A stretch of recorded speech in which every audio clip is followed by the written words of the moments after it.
ሌላው ጥያቄ ከሶላት ጋር ተያያዥነት ያለው ጥያቄ ማለት ነው። ያው ስለ በጫማ ስለ መስገድ ስለዚህ ሁኔታ ብትነግረን፣ በጫማ መስገድ ይበልጣል ወይስ ያለ ጫማ መስገድ ይበልጣል? የትኛው የተሻለ ነው በሚለው ሁኔታ ላይ ነው የመጣው። ስለዚህ ኢንሻአላህ ቢስሚላሂር ረህማኒር ረሂም አልሐምዱሊላሂ ረቢል ዓለሚን ወሰላቱ ወሰላሙ ዐለ ነቢይ ሷዲቂል አሚን ወዐላ አሊሂ ወሰህቢሂ አጅማዒን።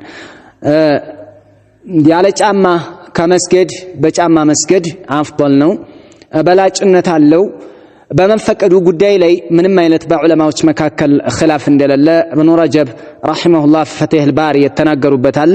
ወሶላቱ ፊ ነዕለይን ጃኢዘቱ ለእክቲላፈ በይነ አልዑለማ ፊ ዛሊክ ብለው ሁለተኛው ሙጀለድ 274ኛው ገጽ ላይ የተናገሩበት ሁኔታ ነው ያለው። ስለዚህ በመብቃቱ ምንም አይነት በዑለማ መካከል ልዩነት የለም ስለመፈቀዱ ሁኔታ ማለት ነው በጫማ መስገድ። ነገር ግን በላጭነቱ ላይ ነው። በላጭነቱ የቱ ይሻላል የሚለው ነው። በበላጭነት ደረጃ ከተመለከትን ደግሞ ከነብዩ አለይሂ ሰላቱ ወሰለም የመጡ የተለያዩ ሐዲሶች አሉ። እነዚህ ምን ይጠቁምናል? እነዚህ ሐዲሶች وهذا يدل على ان عاده النبي صلى الله عليه وسلم المستمره الصلاه في نعليه። የነብዩ አለይሂ ሰላቱ ወሰለም አብዛኛው ሁኔታቸው አመዛኝ ወይንም ደግሞ አብዛኛው ጊዜያቸው በጫማ በመስገድ ነበር የሚያሳልፉት የሚለውን ያሳየናል ማለት ነው። የሐዲሶቹ ጥቅሶች ስንመለከት ራሱ የብዙዎቹ የሰለፎቻችን ንግግርም ምን ይላሉ የሚጠቁሙን ነገር አለ። በጫማ መስገድ يدل على ان الصلاه في النعلين افضل من الصلاه حافيه። የሰለፎቻችንም ንግግር ይሄንን ነው የሚያሳየው፣ የአብዛኛዎቹ ንግግር ማለት ነው። የብዙዎቹ የሰለፎቻችንን ገለጻ ስትመለከትና አሰራር አፈጻጸማቸውን ስታዩ ንግግራቸውም ሆነ አፈጻጸማቸው يدل على ان الصلاه في النعلين افضل من الصلاه حافيه። ያለ ጫማ ከመስገድ በጫማ መስገድ አፍዶልነትንና በላጭነትን የሚያሳይበት ሁኔታ ነው ያለው።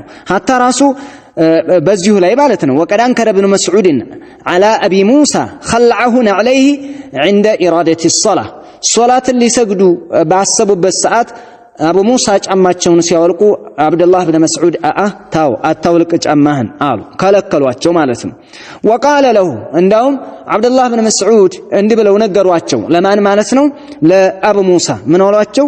አብልዋድ المقدس አንተ ያለሁ በተቀደሰው ሸለቆ ነህ እንደ አንተ ብለው አቡ ሙሳን ነገሯቸው። ምንድነው ነብዩላህ ሙሳን አላህ Subhanahu Wa Ta'ala فخلع نعليك انك بالواد المقدس طوى ጫሞችህን አውልቅ አላህ Subhanahu Wa Ta'ala ሲላቸው ጫሞችን አውልቅ አንተ በተቀደሰው ሸለቆ ነው ያለኸውና ብሎ አላህ Subhanahu Wa Ta'ala ሙሳን ጫማቸውን እንዳወልቁ ነግሯቸው ነበር። ስለዚህ ያንን ነካ ያደረጉ ነው አብዱላህ ብን መስዑድ። ስለዚህ ምን ነው የሚያሳየን ማለት ነው? ከነ ጫማህ ነው መስገድ ያለብህ ነው። እንዳውም ወካነ አቡ ዓምር አልሸይባኒ يضرب الناس اذا خلعوا نعالهم في الصلاه።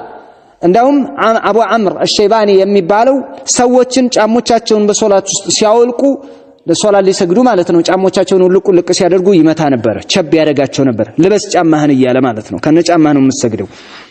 وكان النخعي وابو جعفر محمد بن علي اذا قام الى الصلاه لبس نعلهما وصلى فيها።